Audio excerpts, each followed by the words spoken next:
Hey, what's up, YouTube? Man, it's a rainy Georgia afternoon, and I so want to be out there fishing today, but just not in the cards. Last week it barely got above freezing for 3 days. This week it's 65 degrees, but the rain has blown the river out. It looks like a yoo-hoo out there, and the current is just ripping. Figured I'd come out here today and tie up some rigs and replace some rigs that have been worn down. And if you don't replace these rigs after a few fish, you're really rolling the dice. And I can't tell you how many times I have wished that I would have done this during these downtimes, or more often, really. But today I'm going to show you one of the rigs I love to use. It's the most common rig that I run. It's called a Santee Cooper rig, or a Santee rig. And you basically have a Carolina rig where you've got a slider on your main line down to a barrel swivel. I've got about a 3 to 4 foot leader, and I've got a float. And these floats, some of them have rattles, some of them are just a regular old peg float, but I do like the ones that rattle.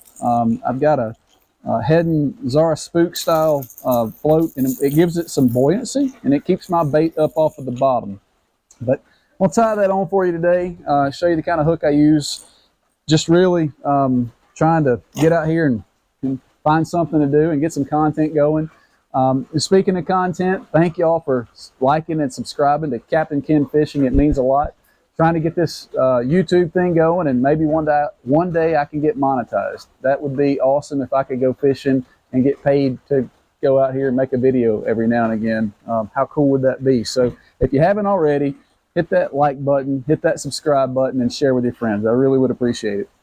But today, what I like to run is a Gamakatsu 8/0 circle hook. I run some 6/0s, but I like the 8/0.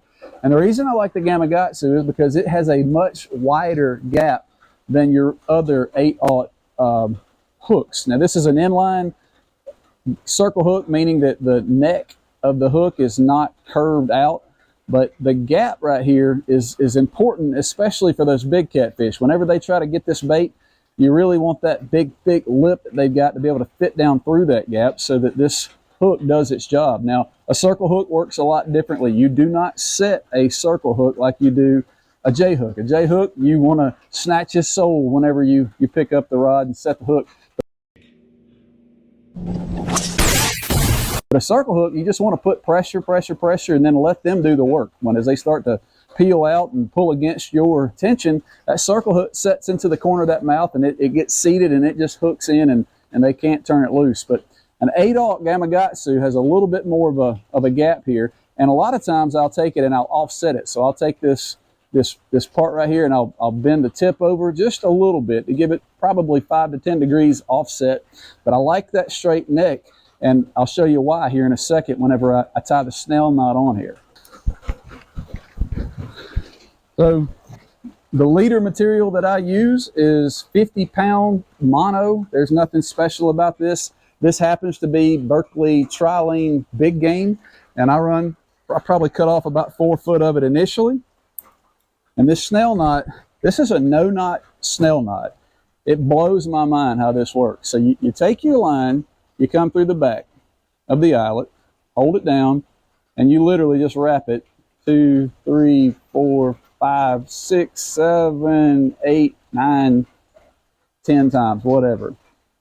Take your tag in, you come back through from the back to the front, opposite of what you just did, and then you just cinch it down. That's it. That does not come back off. It's amazing to me how that works, but I will put a little bit more tension on it. I'll put it around my rod holder over here, give it a good tug, and that is a no-knot snell knot. Absolutely amazing that you would think it would come unraveled, but it never has. So what this does, whenever you go through the eyelet like that, it kind of gives it a bit of a hook, a trigger action, if you will, a little bit curved already. So whenever that fish grabs this bait, it pulls through and it gets set into the corner of the mouth. It's amazing to me how these circle hooks work, but you see that point is 90 degrees to the shaft of the shank. but they do the trick. I really like them. And another really nice thing about circle hooks is you don't get gut hooked very often. It's almost always going to be in the mouth of that fish. Every once in a while I have gut hooked the fish, and I hate it when that happens. Next thing I'm going down to is my float, and I think I'm going to go with it's almost like a Zara spook, but not quite. This one right here has got a little bit of a rattle to it. I do things a little bit differently. Most people would tie to the front and then tie again to the back. But I have had these eyelets pull loose, right? So I do it a little bit differently. I tie a figure-8 knot about 4 to 6 inches away from my hook. What the knot in the front does is it keeps this this rattle or this float from getting any closer to the bait. And I feed my leader line through all 3 of these eyelets, so it prevents this spook from getting any closer to my bait. And then I'll tie another one, just a figure-8 knot, pretty simple.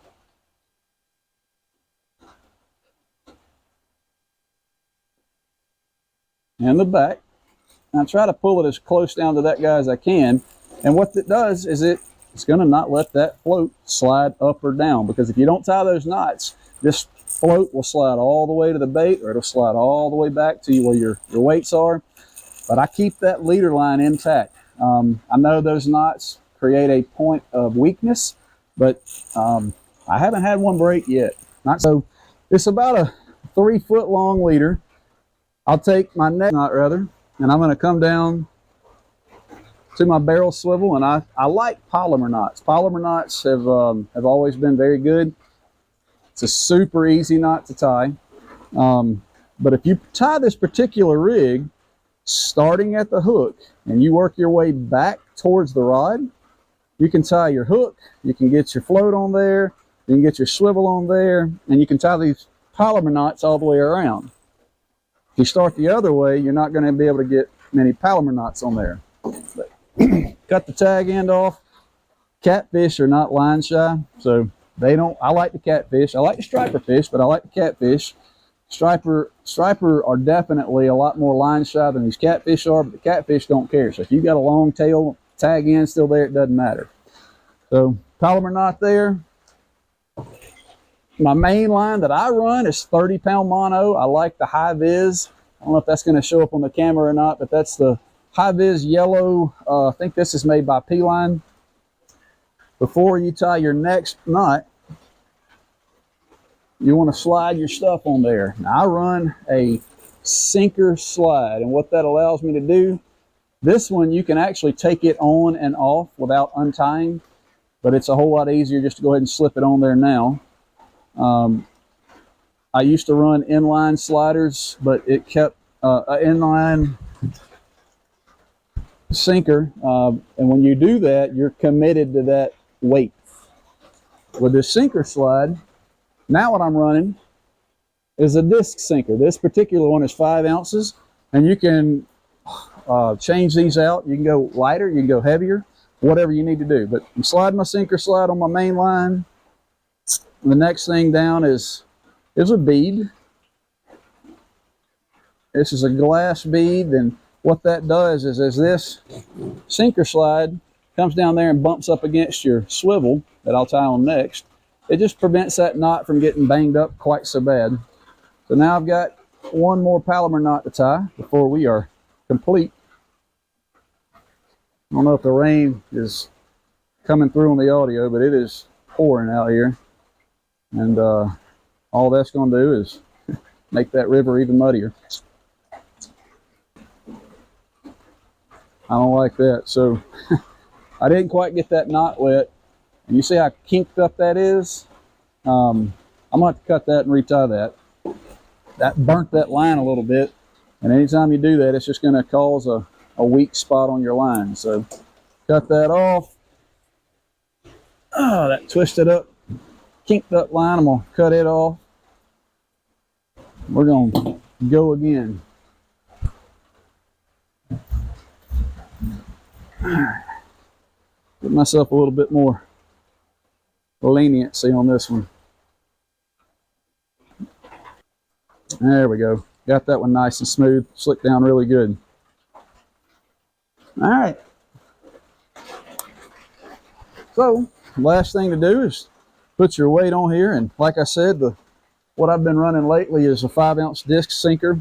I like a disc sinker. It keeps my bait from just walking all the way down the river as it rolls out. But this Santee Cooper rig, cast it out, weight goes down to the bottom, your float brings your bait up, and I run live bait, I run cut bait.